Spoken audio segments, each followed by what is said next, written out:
Kan belajar sama Mongol Stres, saudara. Mongol Stres ini nggak sekolah teologi ya, makanya saya kayak keder ya, kadang nggak. Ya ini karena gereja sudah menjadi ajang entertainment, sehingga disuruh Mongol Stres buat khotbah. Bukan khotbah, dia suruh ngelawak, saudara. Ya disuruh ngelawak. Kadang kagak ngerti saya ya. Kagak ngerti kenapa gereja-gereja setolol itu ya. Ya karena cari duit demi, yang penting duitnya masuk, yang penting jemaatnya nggak kabur. Nah, repot, saudara. Dunia gundul peang ya, total mualaf sedunia tahun 2022 sama yang saya baptis lebih banyak saya, saudara. Ya, jangan bilang oh di Eropa jadi Kristen semua, nggak ada. Orang Eropa itu bertumbuh karena mereka beranak pinak macam tikus got.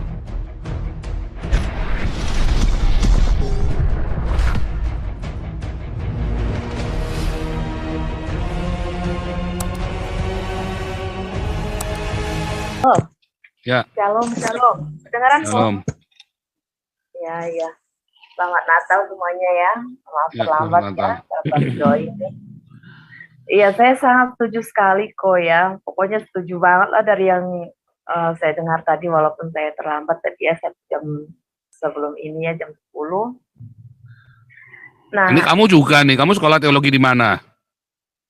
aku Udah kan udah sekolah bilang teologi sekolah tinggi belum? misi. Udah lah, udah lama 2017. Jangan bilang sekolah teologi sama Yosua Tewu lagi. Ih, Aduh. sorry ya, belum kenal dia, gue udah lulus kali kok. Tahun Itu 2007 ya gue. Yosua Tewu, Gilbert, Saifuddin tuh satu guru satu ilmu, makanya ya jatuhnya sama tiga-tiganya itu. Gue sekolah tinggi misi kok, Mm-mm. fisiologi gue. Nah, jadi gue setuju banget itu kok. Itu juga yang selalu yang saya bilang dari dulu gitu ya. Makanya pernah juga dibawa topiknya itu Pastor Sarah keras kepada murtadin, karena memang yang saya lihat itu kebanyakan mereka seperti itu gitu loh.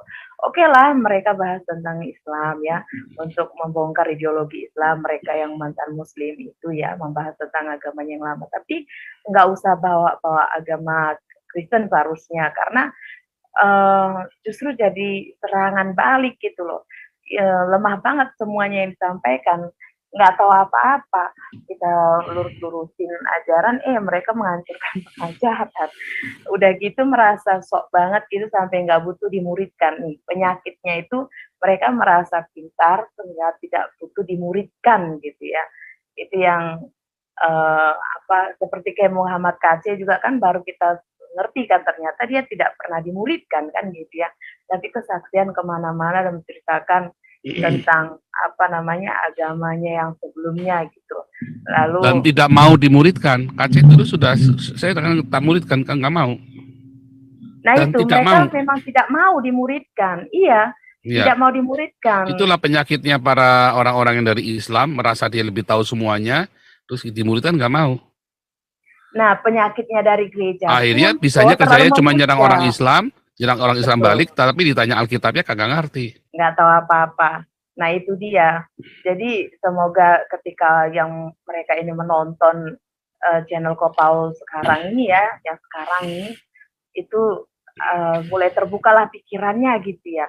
Karena bagaimanapun kalau misalnya kita perang, tapi kita nggak punya amunisi, lama-lama ya mati konyol ya kan kok. Secara rohani kan begitu ya. Bahas-bahas agama, apologet dan macam-macam, tapi isinya kosong gitu ya. Amunisi nggak ada, ilmunya nggak ada, ya lama-lama tepar. Makanya selalu saya bilang, kalau nggak kuat dalam firman Tuhan, nggak tahu apapun tentang firman Tuhan, nggak usah sosok bahas itu, nanti ujung-ujungnya murtad lagi, ya kan kok. Cuman ya itulah, Ya Iris juga masalahnya lihat. mungkin nggak murtad juga ya. Masalahnya kemudian mereka menyampaikan informasi yang salah, akhirnya bukan bersaksi, malah menjelek-jelekan Islam, akhirnya masuk penjara, ya kan? Terus akhirnya hilang, katanya sih berubah. Nah, akhirnya terus ketemunya orang-orang modelnya kayak Saifuddin lagi, duit lagi, duit lagi. Akhirnya cari duit lagi. Makanya saya bilang ya, jangan berapologetik buat cari duit ya. Nggak akan berhasil, saudara. Jangan berapologet untuk cari duit, saudara. Ini pelayanan yang sakral, ini pelayanan yang sakral dan mengerikan, saudara ya. Kalau Anda mau niat cari duit dari berapologet, waduh, jangan ya, apologet saja, jangan mikir duitnya. Ya, kalau Anda tulus, itu uang itu datang sendiri. Ya, percaya saya. Saya pernah nggak minta-minta uang sama kalian semua? Nggak pernah, saudara ya. Pelayanan kami semua berkembang ya. Yang di Belanda kita juga berkembang, yang di Indonesia juga berkembang. Buat saya pernah nggak saya minta-minta buat pribadi? Nggak pernah saya minta buat pribadi, nggak pernah ya. Jangan pernah saudara minta-minta. Nanti nggak tulus, nanti ada kejeblos saudara. Nah ini, selain Paul yang ketemu Yesus, anak buahnya pendeta Yusmanupulu juga ketemu Yesus. Dari buahnya kamu tahu dia benar apa enggak. Ya, kemarin orang Syria ini lagi ya, ngomong sama saya. Oh, mau ketemu sama Allah, ya jadi kejam kan. Sebelum ketemu sama Allahnya, sama Jibril, itu orang baik loh, saya bilang. Nah, kamu siapa bilang kamu ketemu Allah? Ya nyatanya saya tambah baik kok. Buktinya apa kamu ketemu Allah, kamu ketemu Tuhan Yesus? Ya isi saya kan buktinya. Anak-anak saya melihat saya hidup tambah baik kok. Ya kan? Banyak orang mendapat berkat. Saya dulu penjahat, saya jadi orang baik kok. Setelah saya ketemu Tuhan Yesus. Siapa yang ditumat? Kenapa tiba-tiba dia jadi jahat? Marah dia kecang-kecang saudara. Wah, dia berusaha. Oh wait. Wow. Oh. Nggak mau dia ya. Maunya ngomong terus. Ketika saya ngomong dipotong. Ya, gila. Nah, terakhir saya Hardik. Ya saudara. Ya ini Adam Kurnia ya. Jadi dari buahnya. Siapa ketemu? Dia ketemu siapa? Beneran nggak ketemu Tuhan Yesus? Semua orang bisa ngaku-ngaku ketemu Yesus. Ya. Semua orang bisa ngaku-ngaku ketemu Yesus. Tapi dari buahnya. Kita tahu. Semua itu dari buahnya. Ya, jadi hati-hati dengan semua orang ngaku-ngaku. Saya banyak orang ketemu. Saya selalu kalau orang ketemu, ya saya selalu ngobrol-ngobrol. Terus kita lihat buahnya, saudara. Dari buahnya, selalu buah. Ya, nggak bisa Anda ngomong tanpa membuktikan buah itu nggak bisa. Ya, ini buset ini yang nonton 1.400 lebih, tapi kalau yang like cuma dikit. Kasih like dong. Wah, nggak bener nih. Like yang banyak ya, viralkan ya. Nah, balik lagi saudara ya.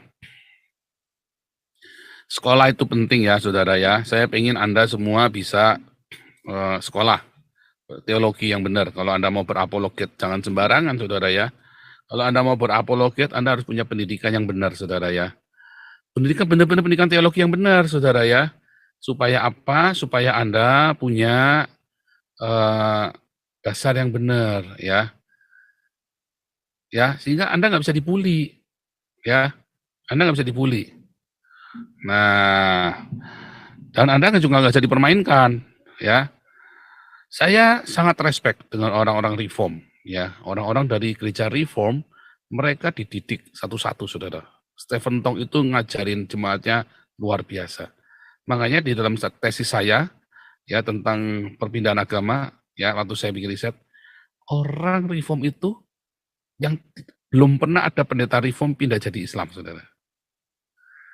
Yang sekolah beneran loh ya, bukan ya Waloni mah nggak sekolah dia, sekolah apa dia, sekolah beneran nggak bisa. Karena tapi banyak pendeta gereja karismatik, terutama Bethel, pindah jadi Islam, ya, yang di Bekasi itu ya, termasuk Yudi Mulyana, terus siapa Stefanus Rahmat Sumangkir itu bukan pendeta malah ya, baru apa itu cuman koster gereja, terus pendeta Yohanes Singgih itu bukan pendeta juga ya, saya lupa itu pendeta, tapi belum pendeta penuh ya, belum pendeta penuh, pembantu pendeta. Nah, jadi Islam saudara. Yudi Mulyana mau jadi Islam masih pendeta muda ya, belum pendeta penuh. Jadi Islam ya, tetapi tetap namanya pendeta ya. Kenapa? Karena dasar teologinya nggak kuat saudara. Ya. Nah, Anda kalau di kelas evangelis dan di Hagios Seminari Online, saya ajari Anda satu-satu saudara. Dan semua tak buka dari sisi liberal ya, supaya Anda lihat tercelik matanya, ternyata yang seperti ini. Nah, ya di seminari online itu saya ajari nanti satu-satu saudara. Nah di kelas evangelis apologetik itu praktikal yang praktikal, tetapi tentu kita nggak bisa bicara lama karena cepat ya, kan materi kita banyak. Ikut pendidikan saudara, setidaknya Anda ikut ya pemuridannya. Nah, kebanyakan murtadin ini dari Islam, ya, yang katanya murtad dari Islam, Anda tidak mau diajarin. Repot, saudara. Ya, repot. Akhirnya Anda cuma ngotot-ngototan ya, bahas Islam. Lah Anda mau memberitakan Injil, apa Anda mau jelek-jelekan Islam? Ya, jangan kayak si Kaimana, ditanya Al-Qur'annya sendiri kagak ngerti, bahasa Alkitab terus, Alkitab bahasanya salah, sejarahnya salah, ya, omongannya pun salah, tafsirannya pun salah. Makanya Paulus dimarahin sama Yohanes gara-gara ngelarang sunat. Nggak ada urus. Goblok bener si Kaimana, dia tidak membaca keseluruhan teksnya, ya. Tadi dia bisa berpikiran apa, ya kan? Nah itu tadi ya. Jangan belajar sama Mongol stres, saudara. Mongol stres ini nggak sekolah teologi ya, makanya saya kayak keder ya, kadang nggak. Ya ini karena gereja sudah menjadi ajang entertainment, sehingga disuruh Mongol stres buat khotbah. Bukan khotbah, dia suruh ngelawak, saudara. Ya disuruh ngelawak. Kadang kagak ngerti saya ya. Kagak ngerti kenapa gereja-gereja setolol itu ya. Ya karena cari duit, demi yang penting duitnya masuk, yang penting jemaatnya nggak kabur. Nah, repot, saudara. Repot ya. Nah, ini karena nggak ada yang resen, saya ngoceh terus ya, saudara ya. Nah, ini saya lagi mau cerita dulu sebentar. Nah, tadi saya mau cerita apa tadi? Lupa tadi ya. Yang masalah ini ya. Ya, saudara kalau melihat ini ya, tadi kan saya sudah cerita, satu-satunya agama ya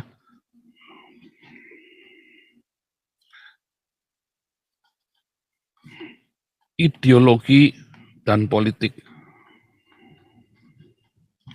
dikemas dalam bentuk agama, saudara.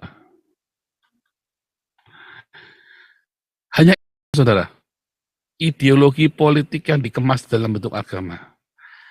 Ya, kalau Anda tanya tentang ya, nggak ada yang tahu sebelum tahun 800 Masehi, saudara. Tidak ada seluruh, nggak ada, karena Islam itu lahirnya ada di mana? Di Jazirah Arab. Lalu dibikin ya tentang Muhammad oleh yang pertama kali sama Ibnu Ishaq sama Ibnu Hisam. Beda dengan zaman Yesus. Dari zaman Talmud pun sudah cerita tentang Yesus, baik yang pro maupun yang kontra di dalam Talmud ya. Dalam Talmud cerita tentang Yesus ya. Apa kisah tentang Yesus ditulis di zamannya para muridnya Yesus. Yang menulis adalah para muridnya Yesus. Ya. Bukan 300 tahun kemudian, itu salah pendeta siapa lagi tuh yang ngomong, ya Alkitab baru ada tahun 300, itu juga ngawur lagi tuh ya. Kemarin saya dengar di tempatnya siapa tuh ya, tempatnya Bomo atau tempatnya siapa. Saya pikir, oh, ini tolol bener sih, ini orang sih ngomong. Makanya Anda jangan berapologetik deh kalau Anda belum ikut sekolah deh, kalau belum Anda sekolah teologi. Akhirnya Anda ngawur ketemu ngawur, ngajari ngawur, dikira itu yang bener yang itu. Aduh, kadang-kadang saya gaduh-gaduh kepala itu ya. Aduh. Ini adalah ideologi dan politik yang dikemas dalam agama untuk memanipulasi, saudara.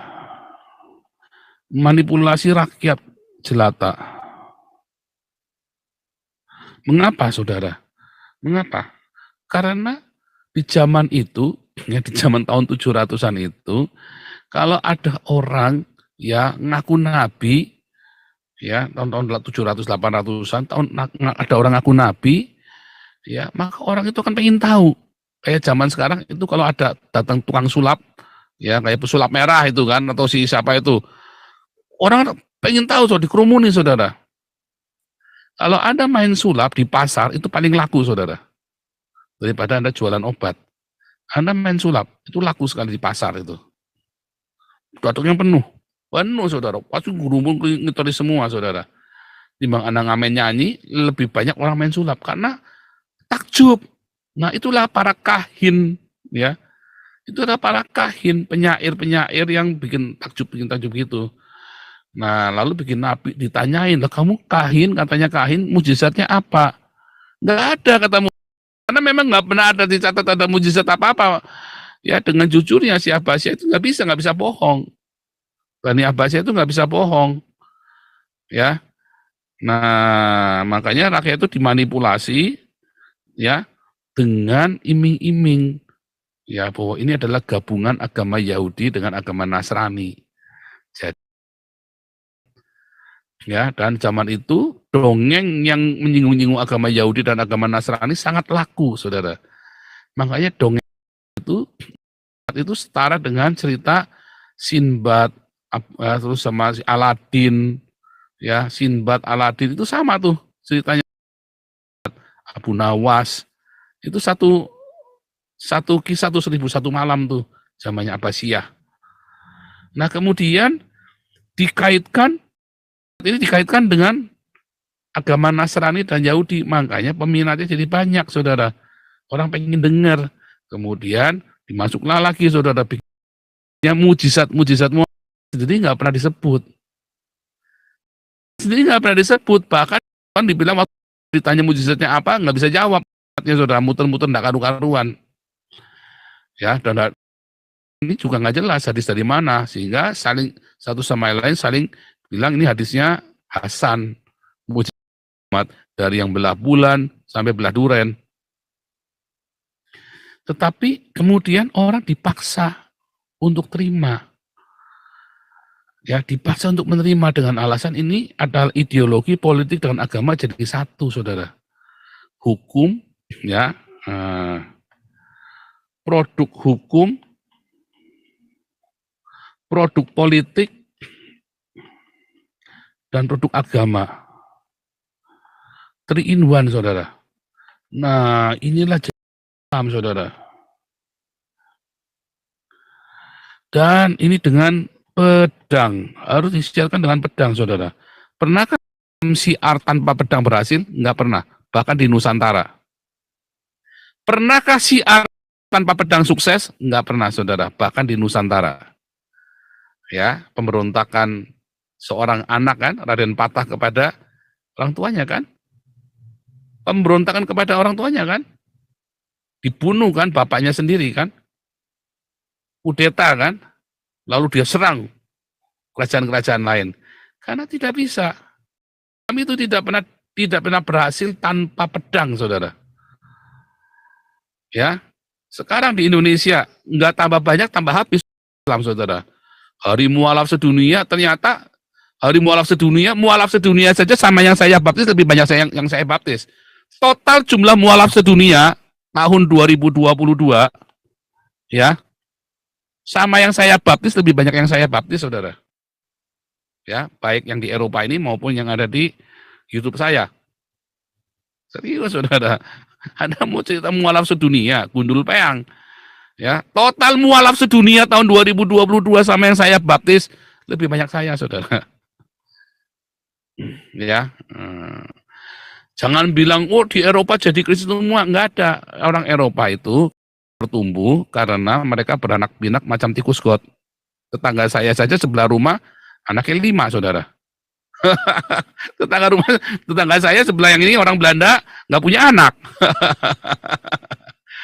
Ya, bukan orang Belanda ya, sebelah itu orang Rumania ya, orang Katolik Ortodoks soalnya dia nggak punya anak, saudara. Ya, yang sebelah sana anaknya 5, yang sini nggak punya anak, saudara. Depan rumah saya anaknya cuma 1, orang Belanda. Coba bayangin. Nah, yang di belakang saya itu orang Arab, anaknya 7. Orang ini ya, orang mana itu ya, mungkin Arab gitu ya, orangnya 7, saudara, renteng, saudara. Coba bayangin. Paham nggak sih, saudara? Nggak ada percepatan pertumbuhan karena konversi ya, karena itu nggak ada. Adanya karena apa? Karena beranak pinak, lebih cepat beranak pinak macam tikus got sama occupied ya, mencaplok wilayah. Makanya seluruh wilayah Islam itu dicaplok, saudara, dengan pedang. Bahkan Nusantara pun dengan pedang. Anda pikir Nusantara dengan apa? Dengan damai, dengan wayang. Enggak, itu hanya pembukanya saja. Ya, selanjutnya perang, saudara. Ya, belum perang saja Anda sudah mau Natalan nggak boleh kok. Ya kan? Belum perang aja Anda mau Natalan nggak boleh. Tadi Sarah mau ngelanjutin, Sarah silakan.